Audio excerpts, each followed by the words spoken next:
প্রিয় ছাত্রছাত্রীরা, Bangla major semester 4 CC 6 থেকে অর্থাৎ সজারুর কাঁটা, প্রফেসর শঙ্কু এবং সব ভুতুড়ে থেকে কোন কোন প্রশ্নগুলো 2025 সালের পরীক্ষায় অত্যন্ত গুরুত্বপূর্ণ সেই বিষয়ক আলোচনা কিন্তু আজকের এই ভিডিওর মধ্যে করতে চলেছি।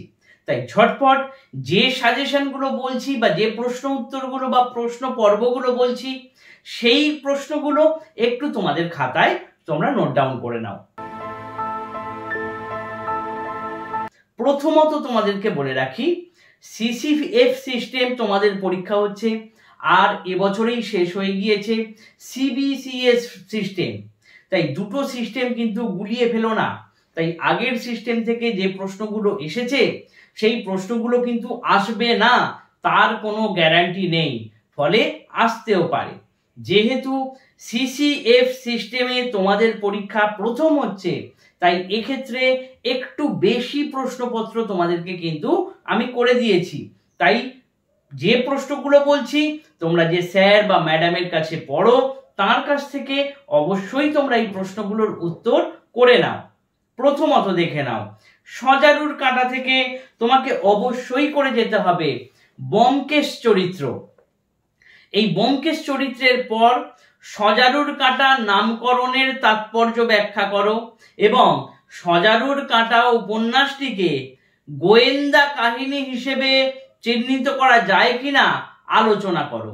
এই প্রশ্নটা আবার ঘুরিয়ে দিতে পারে, তাহলে ভালো করে বুঝতে পারলে সজারুর কাঁটা নামকরণের সার্থকতা এটা পড়ছো এবং তার পাশে পাশে পড়ছো কি যে গোয়েন্দা কাহিনী হিসেবে কতদূর সার্থক, এইটা প্রশ্ন আসতে পারে। এটাকেই আবার ঘুরিয়ে দিতে পারে যে সজারুর কাঁটা একটি গোয়েন্দা চরিত্র বা গোয়েন্দা কাহিনী হলেও এর আড়ালে দীপা দেবাশিসের প্রেম কাহিনী বর্ণিত হয়েছে, আলোচনা করো।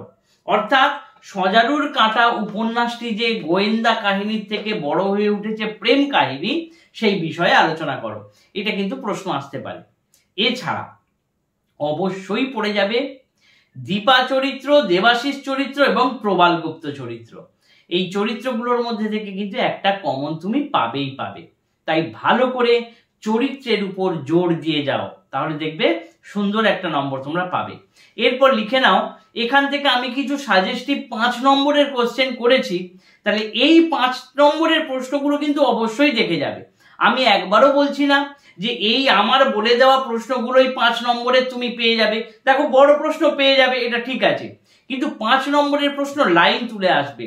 তাই আমার যে প্রশ্নগুলো বলে দিচ্ছি এগুলো গুরুত্বপূর্ণ, এগুলো একটু দেখে যাও। এছাড়া তোমার স্যার ম্যাডামরা যেটা বলছেন অবশ্যই সেই কথা অনুযায়ী তোমরা করো। দেখো, প্রথম প্রশ্ন, দীপার বাপের বাড়ির পরিবেশ বর্ণনা করো। এটা কিন্তু খুব গুরুত্বপূর্ণ। এরপর আসছে নৃপতি লাহার বাড়িতে আড্ডার বর্ণনা দাও, খুব গুরুত্বপূর্ণ। দীপা দেবাশিসের বিয়ের ঘটনাটি বর্ণনা করো।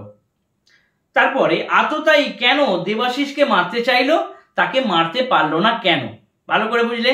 আততায়ী মানে প্রবালগুপ্ত, প্রবালগুপ্ত কেন দেবাশিসকে মারতে চেয়েছিল এবং তাকে মারতে পারলো না কেন। পরের প্রশ্ন 5 নম্বর লিখে রাখো, ব্যোমকেশ বিদ্যুৎ বেগে পিছন ফিরল, উক্তিটির তাৎপর্য বিশ্লেষণ করো। এর সঙ্গে দেখো, আসল অপরাধীকে ব্যোমকেশ কিভাবে চিহ্নিত করলো, খুব গুরুত্বপূর্ণ কিন্তু, আসল অপরাধীকে ব্যোমকেশ কিভাবে চিহ্নিত করলো। আর এর সঙ্গে আরেকটা প্রশ্ন করে যাও, 3টে মানুষ বেঘোরে প্রাণ দিল, এই 3 জন কারা, তাদের পরিচয় দাও, তাদের প্রাণ দেওয়ার কারণ কি। ভালো করে বুঝতে পারলে। এই কটা প্রশ্ন কিন্তু তোমরা অবশ্যই দেখে যাও। এর বাইরে থেকে একটু আসলেও আসতে পারে, আমি একবারও বলবো না যে একদম আমারই যেটা বলবো সেটাই সব, তেমন ব্যাপার না। এই প্রশ্নগুলো থেকে আশা করছি তোমরা কমন পেয়ে যাবে। তাই একটু ভালো করে গল্পগুলো বা উপন্যাসগুলো পড়ে যাও, দেখবে পাবে। এরপর আসি প্রফেসর শঙ্কু। দেখো, প্রথম প্রশ্ন, প্রফেসর শঙ্কুর চরিত্র আলোচনা করো। এটা কিন্তু অবশ্যই পড়বে। ম্যাকাও গল্পে ম্যাকাওটির বুদ্ধিমত্তার পরিচয় দাও। এটা 5এও দিতে পারে, আবার এটা 15ও দিতে পারে। এরপরের প্রশ্ন, কল্পবিজ্ঞানের গল্প হিসেবে শঙ্কু সিরিজের যে কোনো একটি গল্প আলোচনা করো।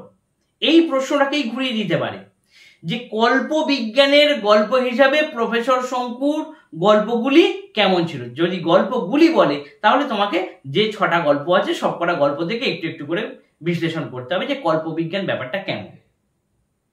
বা এটাও বলতে পারে যে কল্পবিজ্ঞানের কাহিনী হিসেবে শঙ্কু সমগ্রর সার্থকতা আলোচনা করো, এই প্রশ্নটাও কিন্তু দিতে পারে। এর সাথে পড়বে প্রফেসর শঙ্কু গল্পেরগুলির মধ্যে সত্যের জয় ঘোষিত হয়েছে বা বিজ্ঞানের জয়যাত্রা দেখানো হয়েছে, এই ধরনের আলোচনা। বা অশুভ শক্তির বিনাশ আর শুভ শক্তির জয় ঘোষিত হয়ে যায়। প্রত্যেকটা গল্পে দেখবে অশুভ, ম্যাকাও গজানন তরফদার হেরে গেল এবং কিভাবে ম্যাকাওটি তার সুস্থ পরিবেশের মধ্যে চলে এলো প্রফেসর শঙ্কুর কাছে। রবু গল্পেও তাই ওই রকম ব্যাপার।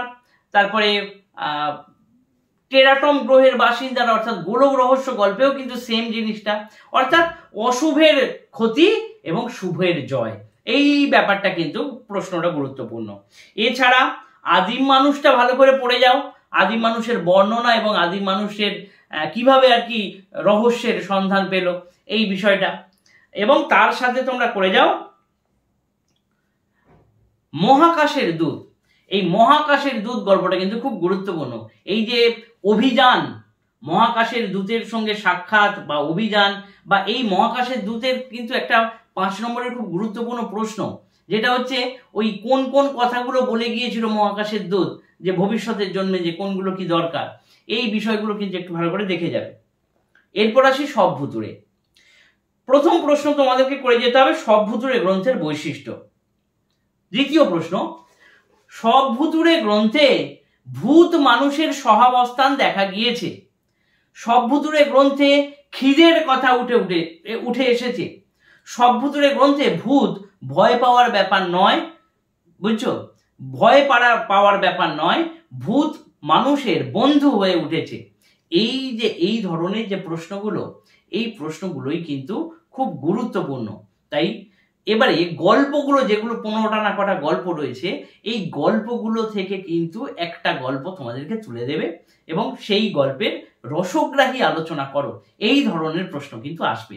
এছাড়া 5 নম্বরের জন্য তুমি যদি গল্প পড়ে না যাও তাহলে তুমি 5 নম্বর পারবে না, এটুকু তুমি ধরে রাখো, ঠিক আছে। দামু কাকার বিপত্তি খুব গুরুত্বপূর্ণ গল্প, পেনেটিতে গুরুত্বপূর্ণ যে কোনো একটা গল্প কিন্তু, এই যে ভূতেদের কন্টেস্ট হয়েছিল কাদের কোন গল্পের মধ্যে, এই প্রশ্নগুলো কিন্তু খুব গুরুত্বপূর্ণ। তাই বারবার তোমাদেরকে আগেও অনুরোধ করেছি, এখনো অনুরোধ করছি, তোমরা যদি টেক্সট বই ভালো করে না পড়ো তাহলে কোনোদিন পরীক্ষা ভালো হবে না। তাই তোমাদের অনুরোধ করছি তোমরা টেক্সট বই ভালো করে পড়ো, তাহলে দেখবে এই ধরনের প্রশ্নগুলোর উত্তর সব পেয়ে যাবে। তাহলে আশা করছি তোমাদেরকে বোঝাতে পারলাম যে কোন কোন গল্পগুলোর মানে কোন কোন প্রশ্নগুলোর উপর তোমরা জোর দেবে। সব ভুতুড়ের ব্যাপারটা আরেকবার বলে দিচ্ছি যে সব ভুতুড়ে গ্রন্থের মধ্যে রয়েছে, প্রথম প্রশ্ন তুমি করবে এই গ্রন্থের বৈশিষ্ট্য কি আলোচনা করো, বা লীলা মজুমদারের রচনা বৈশিষ্ট্য আলোচনা করো সব ভুতুড়ে গ্রন্থ অবলম্বনে। এবং সব থেকে বড় কথা হচ্ছে ভূত যে ভয় পাওয়ার ব্যাপার নয়, ভূত মানেই একটা উপভোগের ব্যাপার, সেই বিষয়টা কিন্তু লীলা মজুমদারের রচনার মধ্যে ফুটে উঠেছে। তাই এই প্রশ্নটা করছো। ভূত মানুষের সহাবস্থান অর্থাৎ বন্ধুভূত হয়ে উঠেছে। সব ভুতুড়ে গ্রন্থের গল্পগুলিতে খিদের কথা বারবার উঠে এসেছে, গল্প অবলম্বনে আলোচনা করো। এই ধরনের প্রশ্নগুলো কিন্তু এই ভূত মানুষের থেকে সাহায্য নিয়েছে কিংবা মানুষ ভূতের থেকে সাহায্য নিয়েছে কোন কোন গল্পগুলোতে, সেই গল্প অবলম্বনে আলোচনা করো। এই প্রশ্নগুলো কিন্তু করে গেলে তোমরা এখান থেকে কমন অবশ্যই পেয়ে যাবে। আশা করছি বোঝাতে পারলাম। CC6 একদম সহজ একটা বিষয়, তবে এখানে কিন্তু কোয়েশ্চেন টাফ হবেই হবে, একটু ঘুরিয়ে প্রশ্ন দেবেই, একদম তুমি ধরে রাখো। সরলতার সঙ্গে প্রশ্ন কিন্তু CC6 হবে না, হবে না, হবে না, একটু ঘুরিয়ে প্রশ্ন দেবে। তাই বিষয়টাকে আগে বোঝো, ভাষাগুলো বোঝো, শব্দের অর্থ বোঝো, তারপরে তুমি কিন্তু প্রশ্নের উত্তর দেবে। সেই জন্যই বলছি যে কনসেপ্ট যদি তোমাদের ক্লিয়ার থাকে তাহলে তোমাকে কোনো শর্ট প্রশ্ন বলো, 5 নম্বরের প্রশ্ন বলো, 15 নম্বরের প্রশ্ন, তোমার সমস্যা হবে না। এই পর্যন্তই ঠিক আছে। এর পরের যে CC রয়েছে CC7, তার ভিডিও অবশ্যই খুব তাড়াতাড়ি আমি দিয়ে দেব। ধন্যবাদ।